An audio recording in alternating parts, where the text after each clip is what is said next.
오늘 설교 제목은 하나님 나라에서 가장 큰 사람입니다.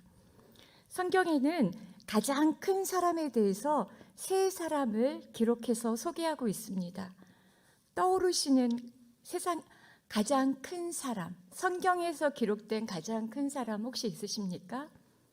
네, 너무 잘 알고 있는, 먼저 성경이 증언하는 동방 사람 중에서 가장 큰 사람은 욥이죠. 욥기 1장 3절 말씀 같이 한번 확인해 볼까요?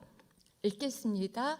또한 그는 양 7,000마리, 낙타 3,000마리, 소 500쌍, 암나귀 500마리 외에 매우 많은 종도 가지고 있었습니다. 이와 같이 욥은 동방에서 가장 큰 사람이었습니다. 아멘. 욥은 물질적인 면에서 큰 부자였기 때문에 동방에서 가장 큰 사람으로 그렇게 소개되지만, 물질뿐만 아니라 하나님을 향한 그의 믿음 역시 물질보다 더 크고 깊었던 그런 큰 사람이었습니다. 1절에서 욥에 대해서 먼저 이렇게 소개를 하죠. 제가 읽어드리겠습니다. 흠이 없고 정직할 뿐 아니라 하나님을 경외하며 악을 멀리하는 사람. 네, 이런 욥을 누가 시기를 합니까? 사탄이 시기를 합니다. 무너뜨리려고 합니다. 그래서 하나님하고 이렇게 세상 말로, 속된 말로 쇼부를 봅니다.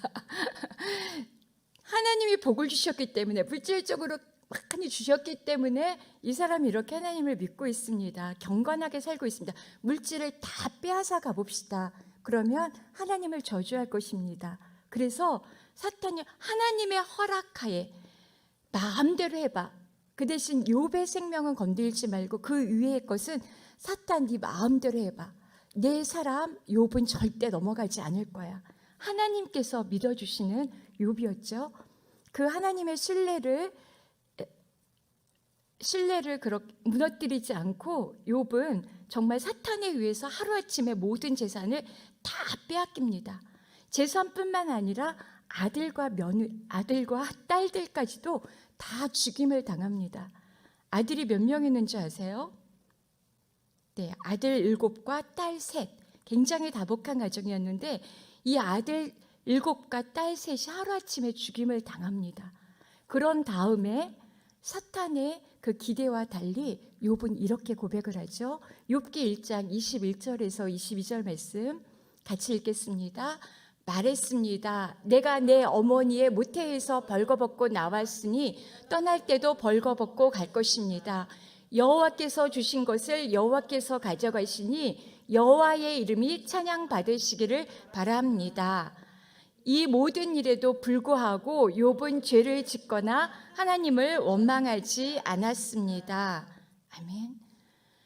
욥은 사단에 속하지 않고 모든 것을 빼앗겼지만 하나님의 믿음대로, 욥을 향한 하나님의 기대대로 하나님 편에 서서 하나님을 원망하거나 또 죄를 짓는 그런 죄를 짓지 않으면서 동방에서 가장 큰 자답게 그의 믿음을 지켰습니다. 저와 여러분이 욥과 같은 큰 믿음의 사람이 되시기를 축복합니다. 두 번째, 예수님께서 직접 증언하시는 세상에서 가장 큰 사람이 있습니다. 마태복음 11장 11절 말씀입니다. 내가 진실로 너희에게 말한다. 지금까지 여인에게서 난 사람 중에 세례자 요한보다 더 큰 사람이 일어난 적은 없다. 그러나 하늘나라에서는 그 가장 작은 사람이라도 그보다는 크다. 예수님께서 직접 세례 요한보다 큰 자가 세상에 일어난 일이 없다고 하시니 세례 요한은 이 세상에서 그 누구보다 큰 자였을 것입니다. 그래서 예수님이 세례 요한에게 가서 직접 세례를 받으시죠. 세례 요한의 삶은 하나님 앞에 정말 거룩하고 성결하게 드려진 경건한 자로서 정말 큰 사람이었음을 우리가 말씀을 통해서 확인을 합니다.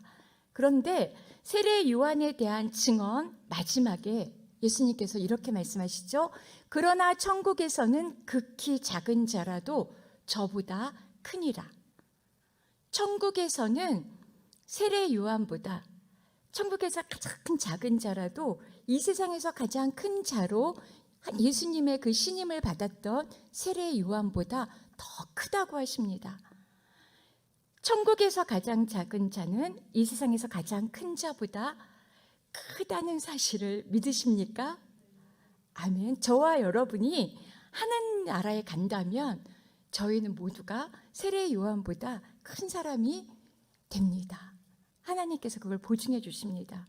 하나님 나라는 예수님을 그 마음에 모신 사람들이 가는 곳입니다. 그 사람이 아니라 그 사람 안에 계신 예수님 때문에 세상에서 하나님 나라에서 가장 큰 자가 되는 거겠죠. 세 번째, 이제 마지막이죠. 세례 요한보다 더 큰 그 사람들이 모인 하나님 나라, 세례 요한보다 더 큰 저희 모두가 모인 이 중에서 하나님 나라에서 가장 큰 사람은 누구일까요? 네, 궁금하시죠? 안 궁금하십니까? 이미 다 알고 계시죠, 답을? 근데 더 깊은 우물을 한번 파보겠습니다.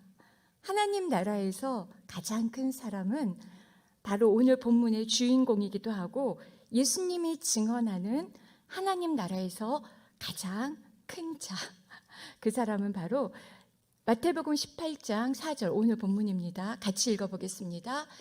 그러므로 누구든지 이 어린 아이와 같이 자신을 낮추는 사람이 하늘나라에서 가장 큰 사람이다.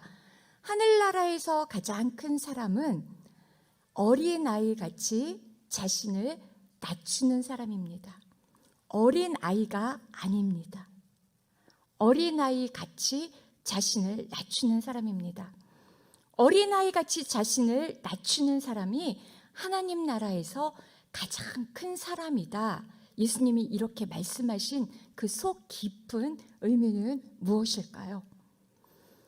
예수님의 제자들은 하나님 나라에서 누가 가장 큰 사람인지 정말 궁금했습니다. 이 본문이 나오기 전에 마가복음에는 길거리를 가다가 누가 큰지 막 서로 싸웠어요. 논쟁을 붙었는데 예수님은 그걸 이미 다 아심에도 불구하고 그냥 모르는 척 하시다가 나중에 물어보죠. 너희들 길거리에서 왜 그렇게 싸웠어? 근데 이 제자들도 부끄러웠는지 본인들의 그 모습이 부끄러웠는지 아무 대답을 안 합니다. 그러다가 정말 궁금하니까 가만히 있다가 물어보는 겁니다. 예수님께 가서. 이 상황을 이해하시겠습니까? 물어봐요. 사람들은 대부분 큰 사람이 되기를 원합니다. 큰 사람이 되길 원하지 않으십니까? 표정들이 큰 사람, 챔피언, 금메달리스트, 또 뭐 전국 1등 바라지도 않지만 세상은 관심을 갖습니다. 그들에게. 연예 대상, 올해는 누가 연예 대상을 받았을까? 궁금해들 합니다. 예수님의 제자들도 예외가 아니었습니다. 문제는 전혀 그럴 만한 자격이나 능력이 없는데 자신을 스스로 큰 사람이라고 여기는 데 있습니다. 여러분은 스스로를 어떻게 생각하십니까? 큰 사람이라고 생각하십니까?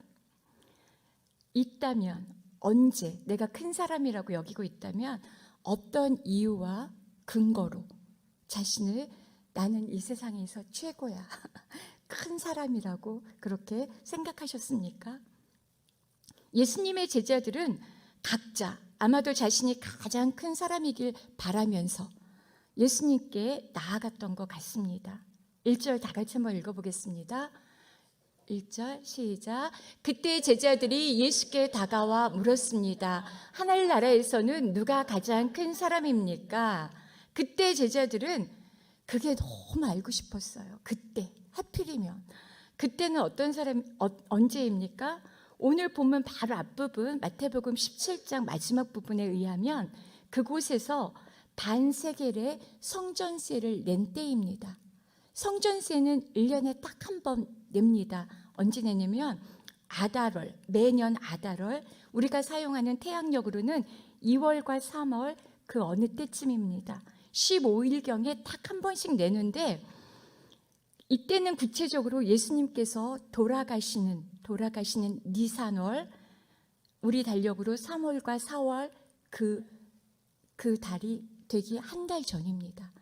예수님께서 십자가에서 돌아가시기 한 달 전에 제자들은 정말 무지하게 아무것도 모른 채 이렇게 하나님 나라에서 누가 큰지 내가 아마 가장 클 거야.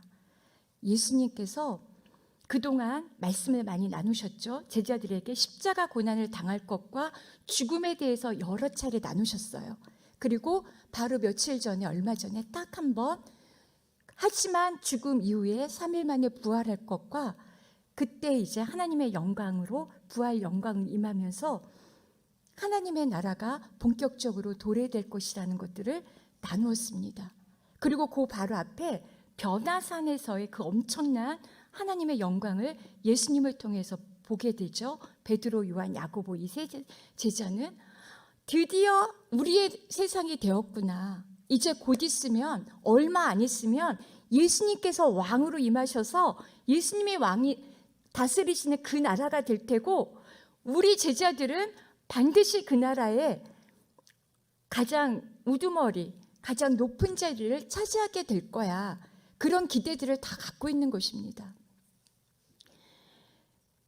여러분도 혹시 그러면서 궁금한 거예요. 하나님 나라에서 누가 큰지, 주님이 다스리시는 그 나라에서 누가 가장 높은 자리에서 하나님 나라, 주님과 함께 그 나라를 통치할 것인지 궁금한 거예요. 우리 대전 온누리교회에서 또 세종교육관의 그 믿음의 공동체 가운데서 누가 가장 큰 사람일까요? 궁금하십니까?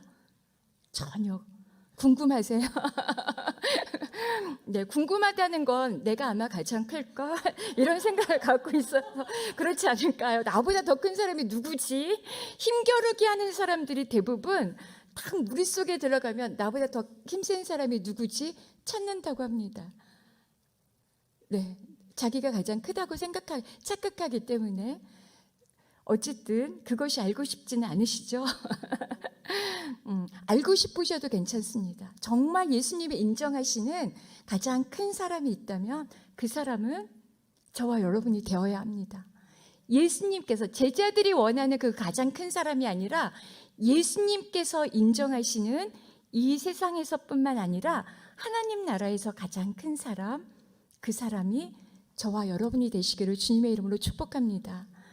예수님께서 이미 고난을 받으시고 그리고 죽임을 당한 후에 3일 만에 부활하라는 말씀을 하셨습니다. 하지만 제자들은 여전히 예수님께서 이스라엘의 왕이 되신 후에 자기들이 각자 어떤 자리에 앉게 될 것인지에 대해서만 관심을 가지고 이러한 질문을 드리는 겁니다. 제자들은 예수님으로부터 두 번째 순환 예고를 바로 며칠 전에 들었지만 듣고 나서 잠시 근심하는 것 같았어요. 죽으신다고? 아주 그냥 몰상식한 그런 죄인들만 죽는 그 십자가형을 받으신다고? 들어서 놀래기는 했지만 잠시 근심하고 잃어버립니다. 그리고 곧바로 하나님 나라에서 누가 가장 큰지에 관심을 갖고 있는 것입니다. 그 사람이 나겠지. 내가 되길 바라기 때문에.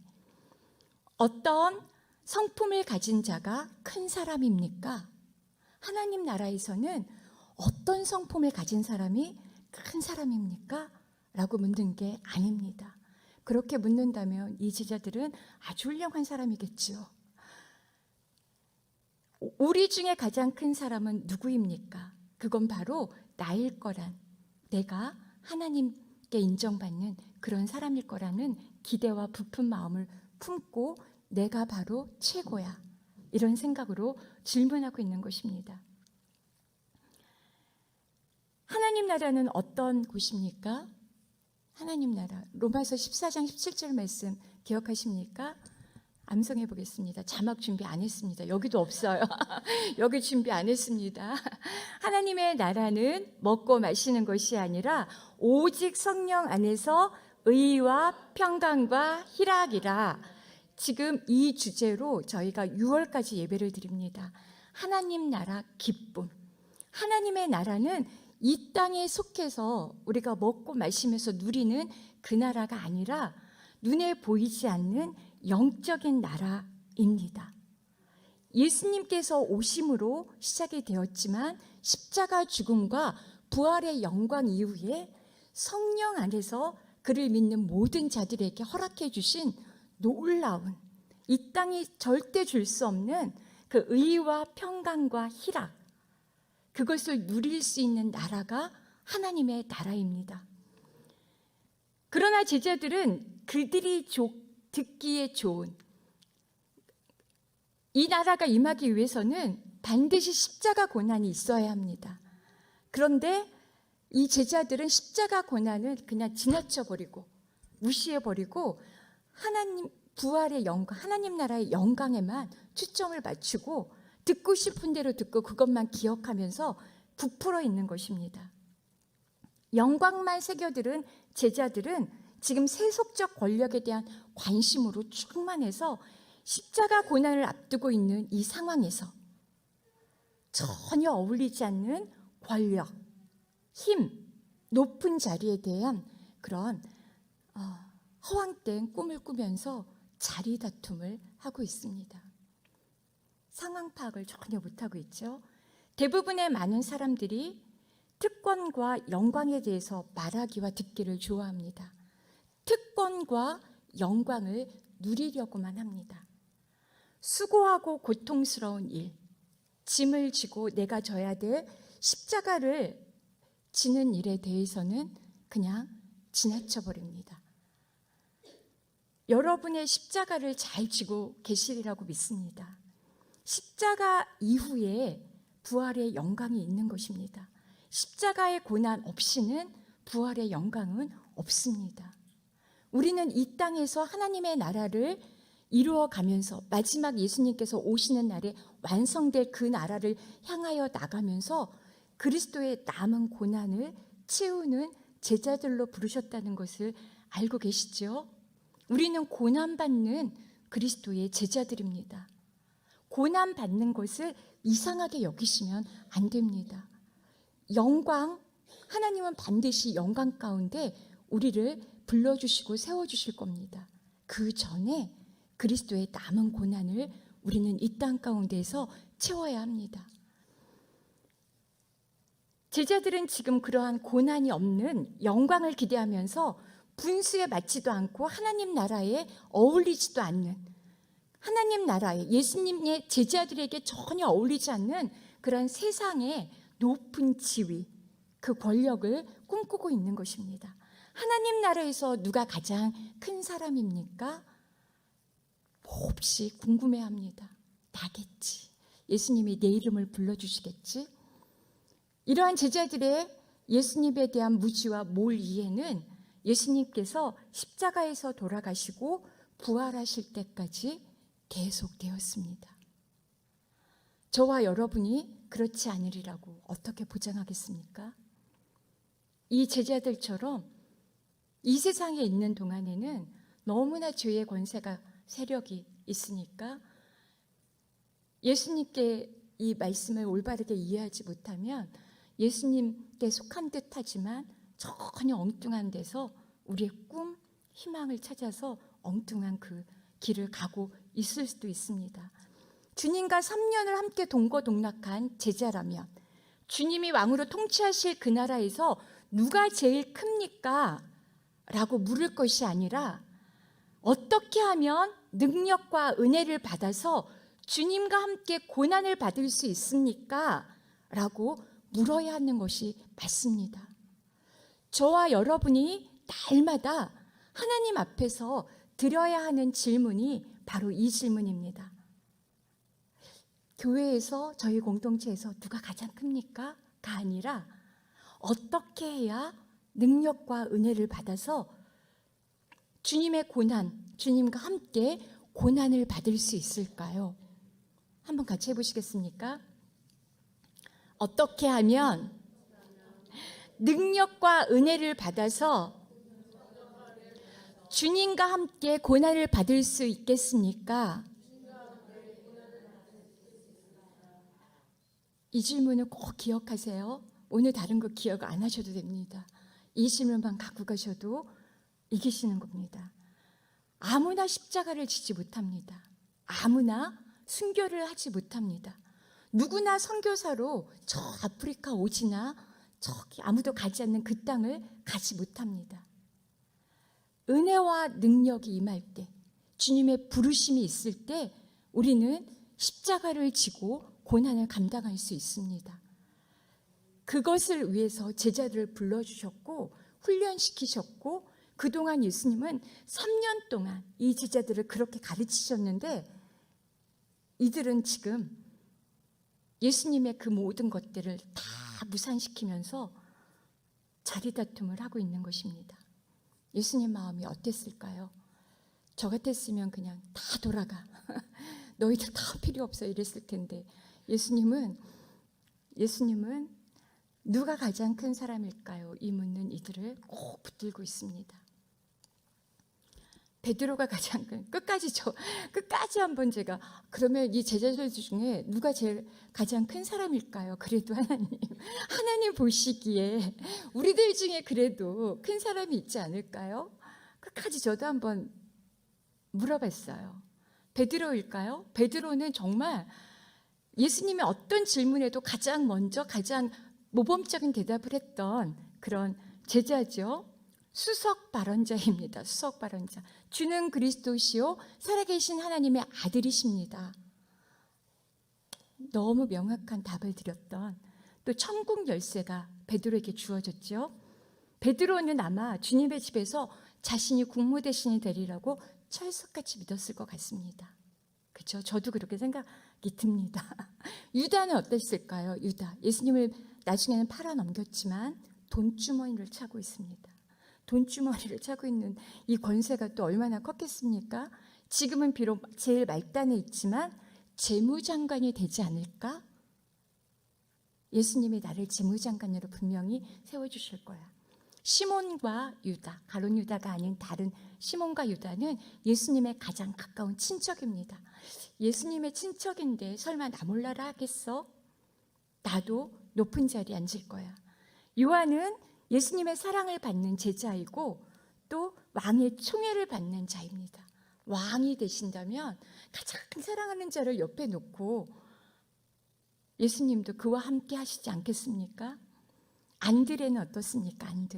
안드레는 제일 먼저 예수님의 제자로 부르심을 받은, 가장 오랫동안 예수님과 함께 했던 제자입니다. 하늘나라에서도 큰 자가 큰 자로 그렇게 큰 자리를 마련해 주지 않겠습니까? 다 그럴듯해요. 그죠? 여러분이 만약 하나님 나라에서 큰 자가 된다면, 가장 큰 자가 된다면 어떤 이유로 큰 자가 될 것 같습니까? 헌금을 많이 드리셨습니까? 기도를 많이 드리셨습니까? 구제를 많이 하셨습니까? 성경 말씀을 한 100독 하셨습니까? 100독 하셔도 소용없습니다. 예수님은 어떤 사람을, 이거 다 아니라고 하십니다. 아시죠? 예수님은 어떤 사람을 하나님 나라에서 가장 큰 사람이라고 인정하십니까? 2절 말씀, 예수님이 어떻게 하셨는지 2절, 3절 말씀 같이 읽겠습니다. 예수께서 어린아이 하나를 불러 제자들 가운데 세우고 말씀하셨습니다. 내가 진실로 너희에게 말한다. 너희가 변화돼 어린아이들처럼 되지 않으면 결코 하나님 나라에 들어갈 수 없을 것이다. 아멘. 예수님은 어린아이를 표적으로 세우십니다. 표적으로 어린아이를 저들 가운데 여기 딱 세우면서 이 아이와 같이 되라고 하십니다. 어린아이 하나를 불러서 가운데 세우신 이유는 제자들의 이 무지를 깨우치시기 위함입니다. 하나님 나라에 대해서 전혀 알지 못하는 이들에게 하나님 나라, 이 어린아이와 같지 아니하면 가장 큰 자는 뒤로, 그건 별로 중요하지 않아요. 하나님 나라에 들어갈 수조차 없다고 하십니다. 예수님은 모든 방법과 수단과 그 모든 것들을 동원해서 어떻게 해서든지 그 사랑하는 제자들을 일깨우시고자 하십니다. 죽음까지도 그리고 부활을 통해서도 내가 누구인지, 예수 그리스도가 누군지 제자들에게 알리길 원하셨습니다. 만져보라, 내 못자국 옆구리를 만져보라고 하시면서 내가 누군지를 제발 좀 알아라 하십니다. 우리 역시 왜 예수님은 어린아이를 제자들 가운데 부르셨을까? 우리의 모든 지혜와 이 모든 방법, 이걸 다 동원해서 주님 앞에 물어야 합니다. 왜 예수님 어린아이를 저에게 보여주시면서 이 어린아이와 같지 않으면 하나님 나라에 들어갈 수 없다고 하십니까? 어린아이에게 도대체 뭐가 있습니까? 우리는 어린아이들을 통해서 많은 것들을 배울 수가 있어요. 그렇죠? 아이들은 어른들에게 좋은 교훈을 주기도 하고 또 많은 것을 깨닫게 합니다. 저는 이제 다 자란 새 아이의 엄마입니다. 아이를 키워봤다는 거예요. 그리고 유치부 어린아이들 5, 6, 7세 이 여기서 어린아이는 파이디온이라는 그 헬라어인데 6, 7세의 그 또래의 아이들을 의미합니다. 5, 6, 7세 아이들과 20년을 넘는 동안 함께 뒹굴면서 지냈습니다. 너무나 좋은 친구들이에요. 친구일 뿐만 아니라 저에게는 누구보다 지혜롭고 멋진 스승들이었어요. 스승들. 아이들을 통해서 하나님이 들려주신 메시지가 참 많았습니다.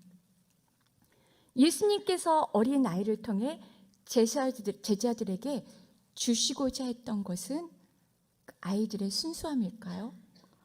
제가 아이들에게 받았던 그게 전부일까요? 여러분이 어린 아이에게서 배웠던 그 모든 것들, 그것도 맞지만 오늘 본문에서는 또 다른 관점을 마태를 통해서 제시를 합니다.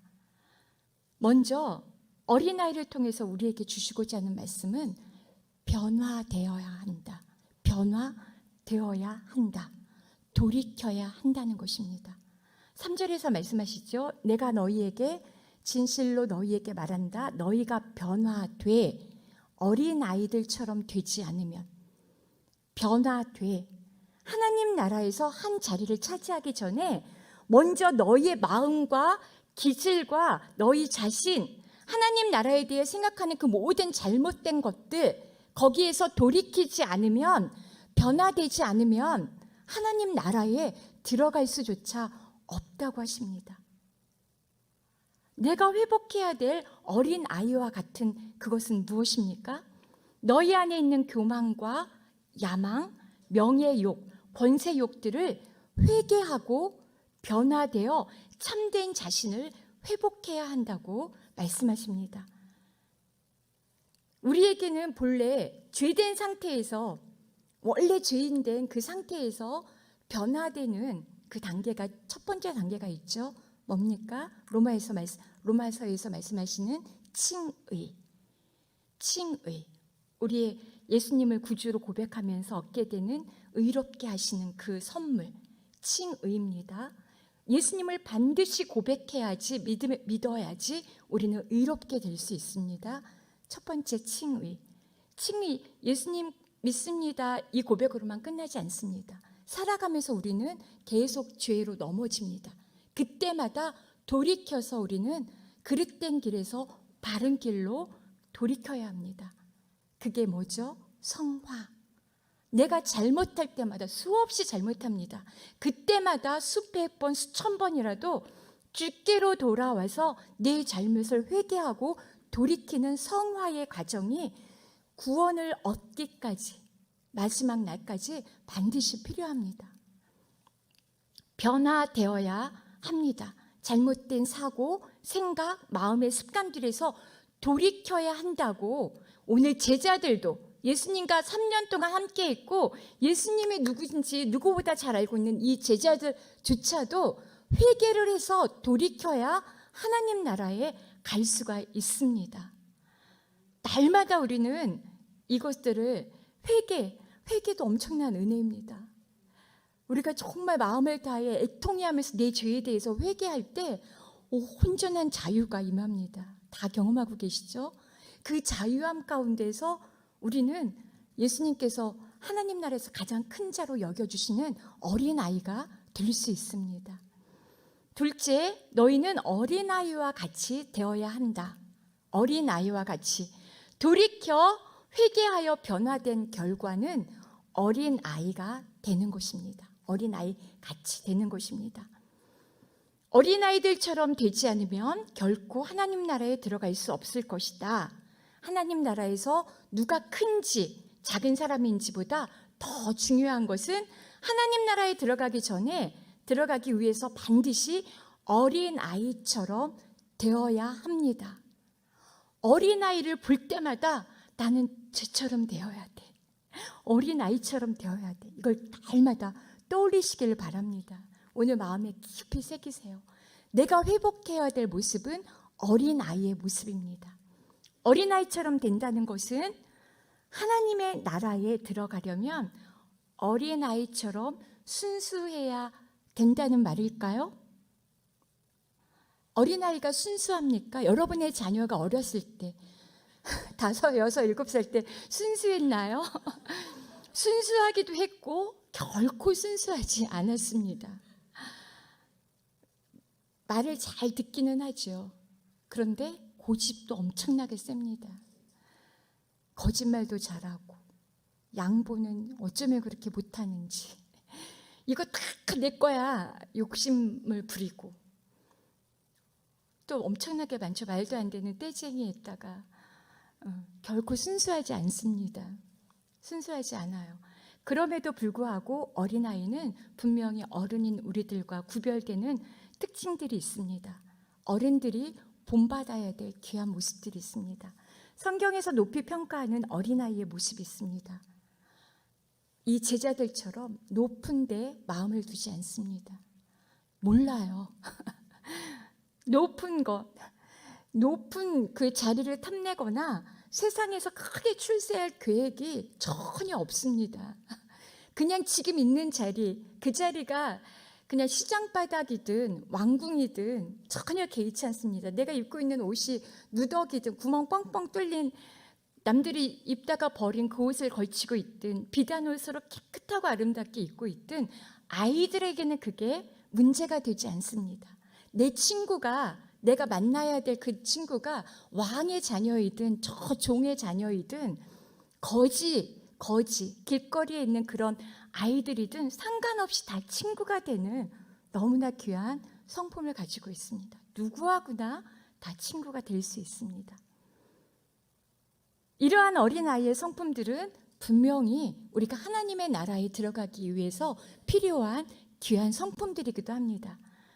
하지만 본문에서 말하려는 그 의도는 아닙니다. 어린아이의 그 모습들이 전혀 아닙니다. 다시 한번 3절과 4절 다시 한번 읽겠습니다. 말씀하셨습니다. 내가 진실로 너희에게 말한다. 너희가 변화되 어린아이들처럼 되지 않으면 결코 하나님 나라에 들어갈 수 없을 것이다.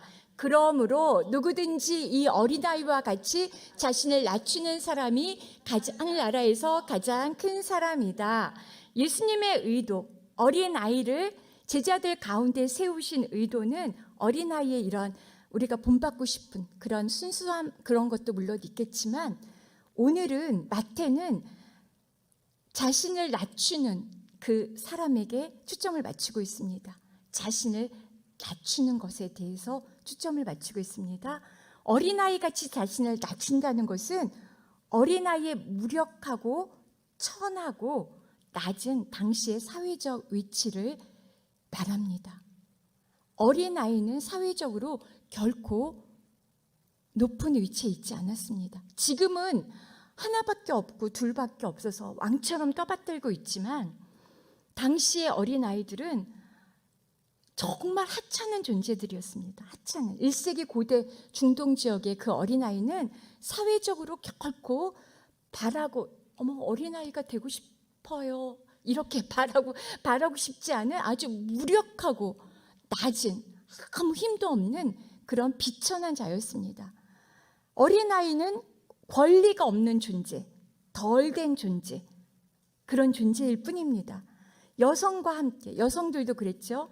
천하고 가난한 자, 부정한 자와 같이 무력하고 소외된 계층의 그런 아이들이었습니다.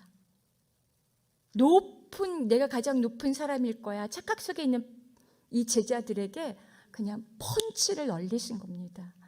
너희가 하나님 나라에서 가장 큰 자가 되려면 어린아이와 같이 돼야 돼. 가장 낮고 천한 사람이 되어야 돼.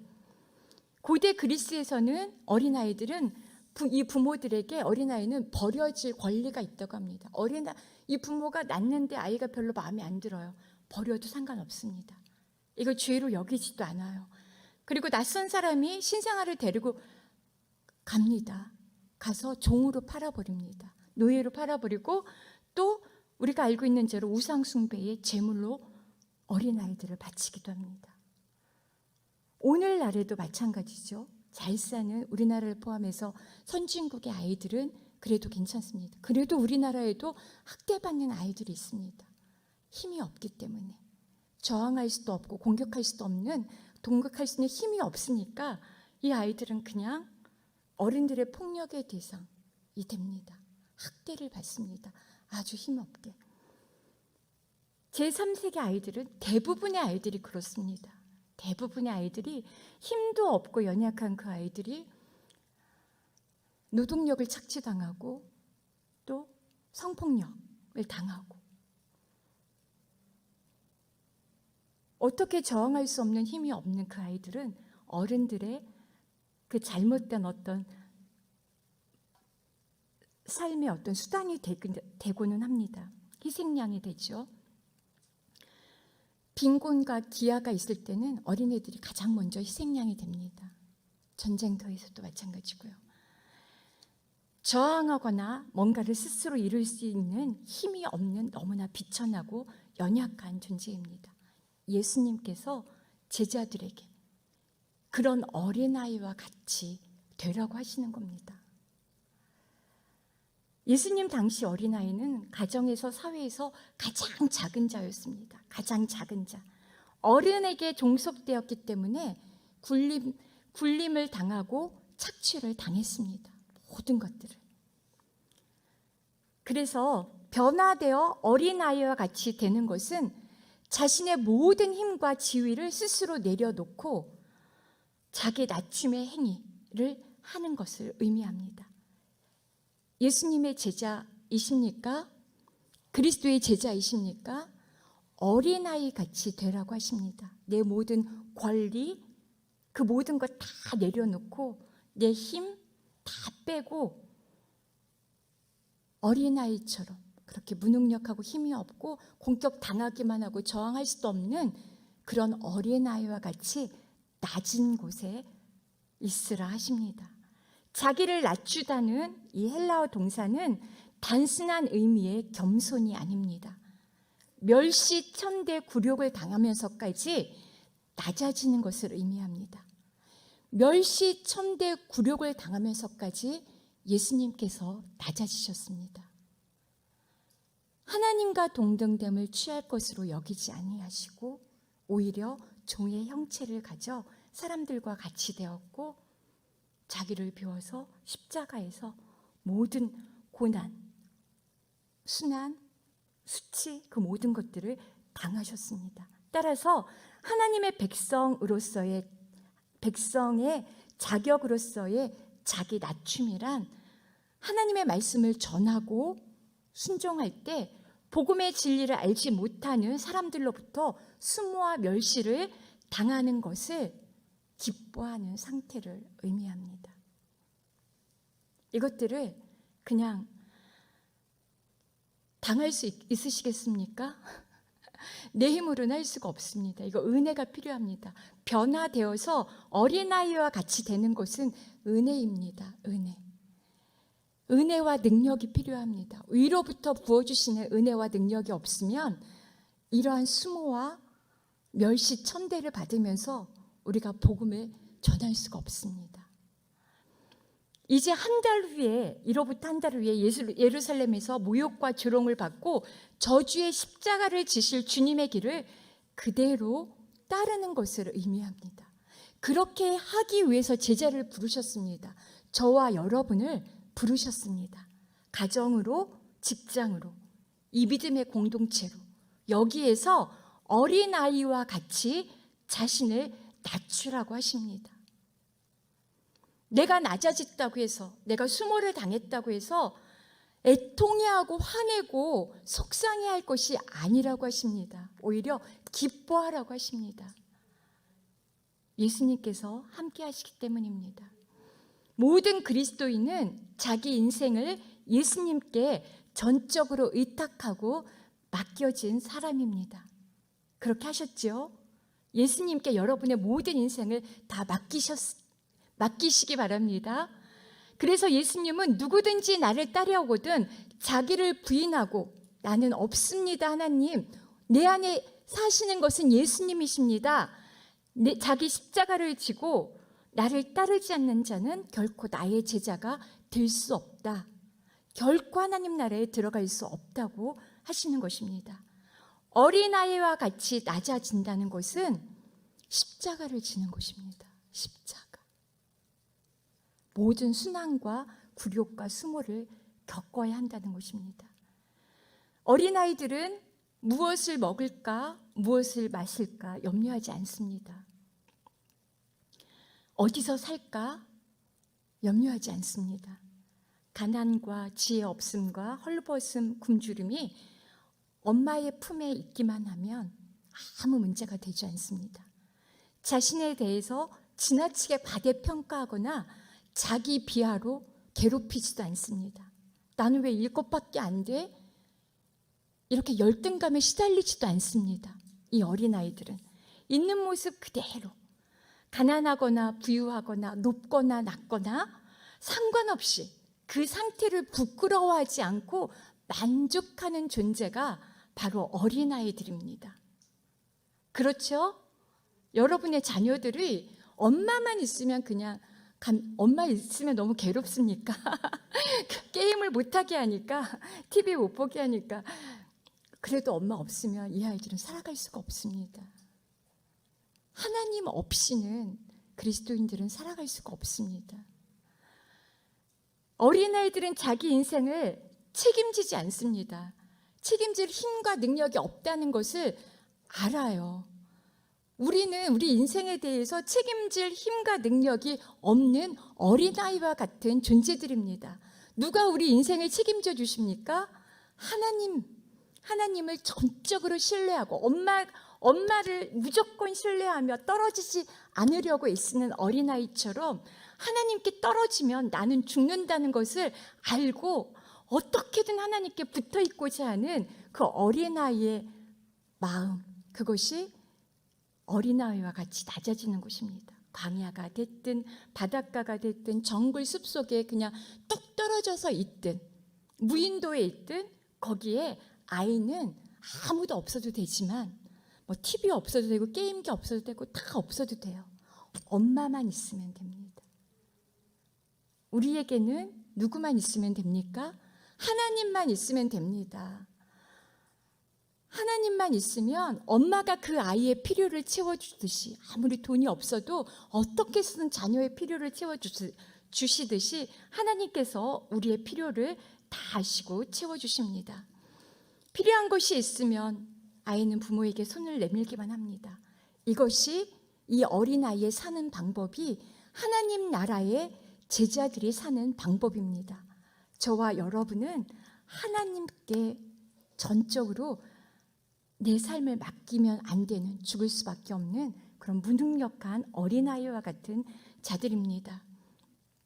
어린아이와 같은 자들은 하나님께 전적으로 의존합니다. 그런 자들에게 하나님은 놀라운 명예를 허락하십니다. 4절 읽겠습니다.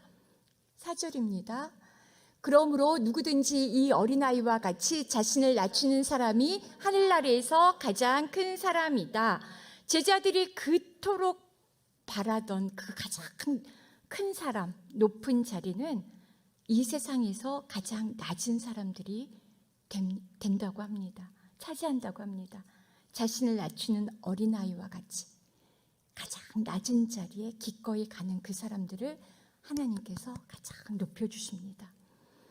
가장 낮은 자리에 있는 이들은 주님의 은총 안에 있는 가장 존귀한 자들입니다. 하나님께서 그들을 돌보시고 지키시고 보호하시고 은혜를 베풀어 주십니다. 하나님의 나라에서 가장 큰 사람은 이 세상에서 가장 낮은 사람입니다. 가장 작은 사람입니다.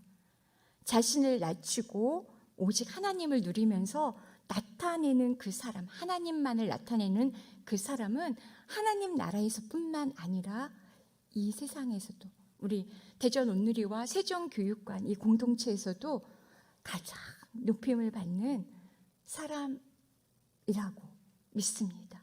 하나님께서 그렇게 여겨주십니다. 그런 사람이 되시기를 주님의 이름으로 축복합니다. 마지막으로 예수님께서 스스로 낮추는 어린아이 같은 자들을 특별히 돌봐주신다고 하십니다. 5절 말씀 같이 읽겠습니다. 또 누구든지 내 이름으로 이런 아이 하나를 영접하면 나를 영접하는 것이다. 아멘. 예수님은 자신을 어린아이와 똑같이 여기십니다.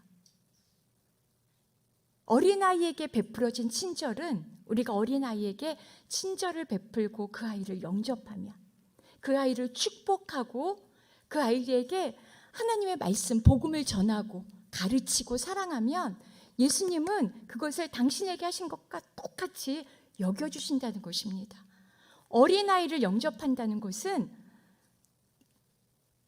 아이에게 하나님의 축복과 영광이 있기를 간절히 바라면서 그를 받아들이는 것입니다. 그대로.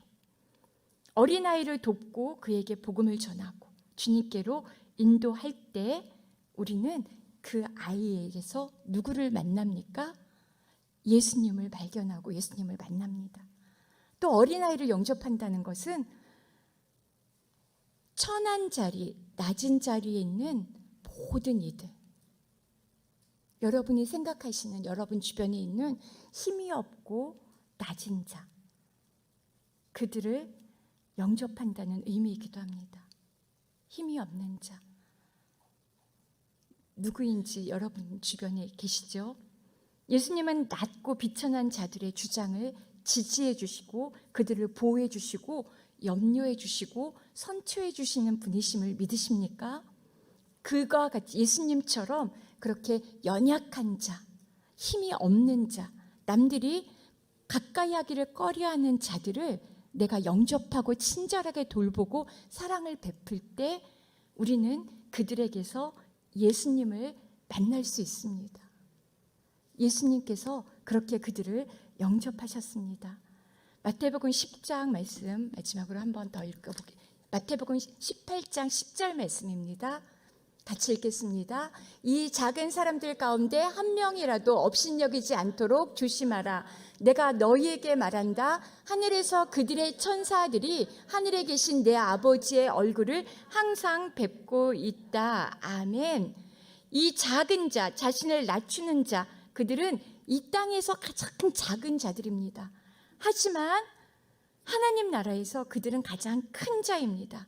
하나님의 얼굴을 항상 배옵는 천사들이 그들에게 있습니다.